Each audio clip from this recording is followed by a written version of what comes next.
Le plan de formation 2019, on l'a mis en ligne sur le site de l'UD. Le projet pédagogique de la CGT, ça s'appelle Équipé pour agir, c'est pas un hasard. L'idée, c'est qu'on outille un maximum les copains tout au long de leur parcours et pas de se faire forcément l'essentiel du catalogue de formation pendant une année. On a une grosse touche éduc populaire qu'on a retravaillé sur l'UD, avec notamment la participation de la SCOP Le Contre-Pied pour la formation continue des formateurs. On souhaite vraiment que ce soit une parenthèse dans l'actualité militante pour aussi prendre le temps de respirer, de prendre un petit peu de hauteur sur ce qu'on fait. Donc c'est réparti en 3 familles. Il y a être acteur toute sa vie syndicale, outillé pour le mandat et outillé pour la responsabilité.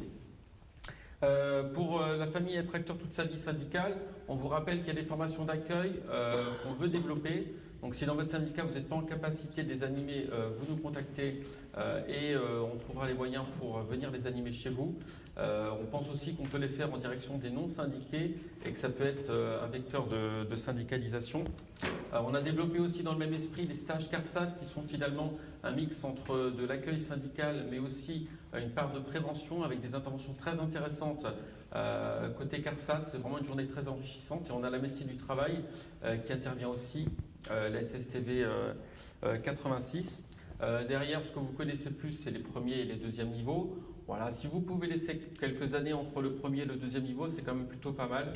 Ça permet de laisser mûrir un petit peu tout ça. Dans ce qu'on propose aussi, on a le stage lutter contre les idées d'extrême droite.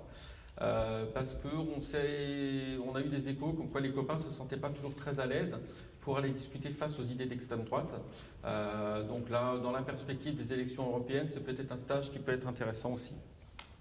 On développe aussi depuis plusieurs années en parallèle avec le collectif Maîtrise et Cadre de l'UD, le collectif UGICT, un stage de 2 jours sur la problématique des maîtrises et cadres, avec la particularité qu'il ne suffit pas d'être maîtrisé cadre pour venir dans ce stage. En fait, il faut simplement avoir envie de développer un peu l'activité en direction de ce public, où on n'est pas toujours très bon sur le sujet, et on ne sait pas toujours comment aborder, on va dire, la problématique de l'adhésion, de la syndicalisation avec le public, on va dire, en col blanc. Sur 2020, tout ce qui est formation générale, ça va évoluer aussi. Donc ça, je vous en reparlerai une autre fois. Et toujours sur cette famille-là, on a un stage aussi pour découvrir le syndicalisme retraité. Parce qu'on a parfois de la perte, finalement, sur les gens, passage de l'actif aux retraites. Donc du coup, c'est l'occasion de découvrir un petit peu le syndicalisme retraité. Sur les formations en mandat, donc du coup, on fait la première session CSE 5 jours début février.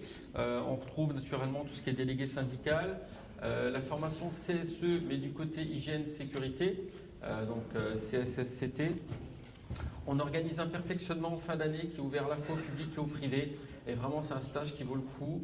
Il y a Selma Rigui qui travaille pour les SCOP, qui vient animer une partie du stage. Et c'est vraiment quelque chose de très chouette. On a de très très bons retours sur ce stage-là. Depuis 2 ans maintenant, on a relancé aussi les stages sur le handicap avec la GFIP. Donc on fait un forum au mois de mai et on fait un stage en 2 parties. Qui permet un petit peu d'outiller. On ne se sent pas toujours très à l'aise quand on doit accompagner un salarié en situation de handicap ou alors qu'il se retrouve sur une inaptitude. Donc l'idée, c'est un petit peu d'arriver à nous outiller sur le sujet. Sur les élections professionnelles, quand on nous appelle, souvent c'est pour faire des pompiers. On a monté un stage d'élection professionnelle justement pour regarder en amont tranquillement qu'est-ce qu'on doit avoir dans le protocole, mais finalement comment est-ce qu'on prépare nos élections professionnelles, parce que c'est un moment où on se déploie, et qu'est-ce qu'on peut faire de ce moment où on se déploie pour avoir une activité un peu sympa dans sa structure. On trouve aussi le stage sur les NAO, voilà, comment mobiliser pour des NAO et les réussir. Voilà, sur la formation mandat, j'ai fait le tour. Tout ce qui est responsabilité, bon, ça c'est peut-être des choses que vous connaissez un petit peu plus. On a le stage sur la trésorerie, le stage qu'on appelle booster l'activité de son syndicat, qui est plus sur les méthodes d'animation, savoir préparer un congrès, savoir tenir une réunion. Comment est-ce qu'on s'y prend finalement un petit peu pour faire tourner la boutique et puis essayer d'animer avec des méthodes un peu différentes. Voilà, ça fait partie des sujets qu'on a pu bosser un petit peu avec la SCOP, le contre-pied qui s'appelait le pavé avant. Renforcer la CGT sur la question de l'adhésion. Comment est-ce qu'on aborde la problématique de l'adhésion dans les syndicats ? Hein, c'est quelque chose où parfois on a un petit peu des freins à proposer l'adhésion. Formation de formateurs, aussi naturellement, que vous connaissez. Vous êtes les bienvenus si ça vous intéresse. Initiation au droit qu'on fera au mois de mars. Stage de 2 jours. C'était une demande des syndicats d'avoir quelques notions de base un petit peu sur tout ce qui est droit du travail. Donc c'est un stage de 2 jours qui permet juste d'avoir un petit pack de base.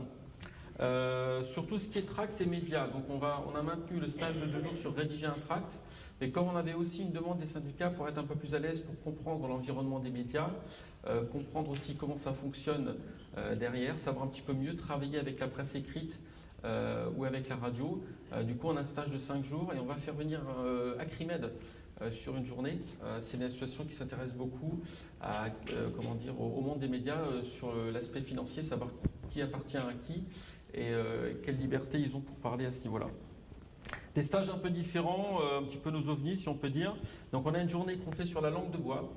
Si vous pensez que quand on vous présente un PSE c'est quelque chose d'anodin, surtout ne venez pas. Si vous pensez que quand on parle de charge sociale c'est anodin, surtout ne venez pas. Voilà, on est envahi aujourd'hui par la novlangue et donc du coup on propose une journée sur la langue de bois parce qu'on pense que c'est plus facile de mobiliser quand on parle d'un plan de licenciement que quand on parle d'un PSE. On essaie de creuser un petit peu cette question-là.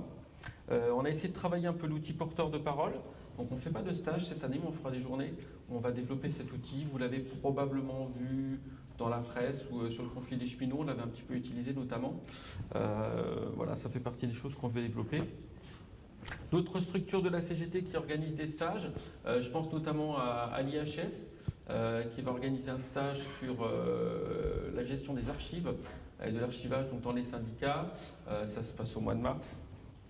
L'Indecosa organise aussi des journées d'études, donc l'Indecosa, l'association de défense des consommateurs qu'on a à la CGT. Et certains champs professionnels organisent aussi des formations sur le département, donc l'USD pour la partie santé et la CSD sur la partie fonction publique territoriale. Voilà. Grosse nouveauté sur le site de l'UD, donc on a un système avec des inscriptions en ligne. Tout ce qui est documents, les fiches d'inscription, le catalogue, tout est systématiquement à jour sur le site, notamment le plan de formation. Si vous voulez être sûr d'avoir les dernières dates, je mets un point d'honneur à ce que les dates soient vraiment très à jour sur le site. Donc il ne faut pas hésiter là-dessus. Pour finir, donc le droit à la formation, l'idée c'est qu'on l'utilise aussi pour le développement personnel. Voilà. Il y a parfois des choses où on a un petit peu besoin de se muscler. C'est de la culture générale qui va aussi servir dans la sphère syndicale, mais c'est quand même un outil à destination des militants pour se développer. Voilà. Sur la présentation du plan de formation de 2019, ce sera tout.